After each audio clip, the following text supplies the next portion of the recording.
સમાચારને વિસ્તારપૂર્વક જોતા પહેલા નજર નાખીશું આજના મુખ્ય સમાચાર। આજરોજ હિંમતનગર ખાતે શ્રી નર નારાયણ દેવ મંદિર અમદાવાદના તાબા હેઠળ શ્રાવણ માસના પવિત્ર માસ નિમિત્તે શ્રી કૃષ્ણ ભગવાનના હિંડોળા દર્શનનું આયોજન કરવામાં આવ્યું છે। સમગ્ર શ્રાવણ માસ દરમિયાન દરરોજ ભગવાન શ્રી કૃષ્ણને વિવિધ પ્રકારના અદ્ભુત અને આકર્ષક શણગારથી હિંડોળે બિરાજમાન કરવામાં આવે છે, જે ભક્તોજનો માટે આસ્થાનું વિશેષ કેન્દ્ર બની રહ્યું છે।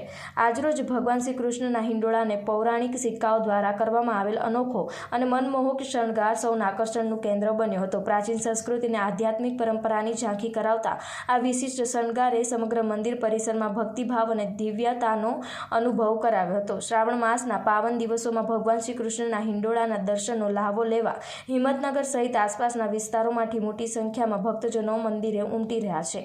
ભક્તો શ્રદ્ધા અને ભક્તિભાવપૂર્વક હિંડોળા દર્શન કરી ભગવાન શ્રી કૃષ્ણના આશીર્વાદ મેળવી રહ્યા છે। સમગ્ર શ્રાવણ માસ દરમિયાન યોજાતા આ દિવ્ય દર્શન ભક્તો માટે આધ્યાત્મિક આનંદ અને અવિસ્મરણીય અનુભૂતિનું પૂર્વ બની રહ્યા છે।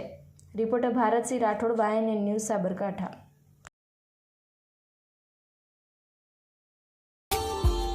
Subscribe now and press the bell icon. Never miss an update.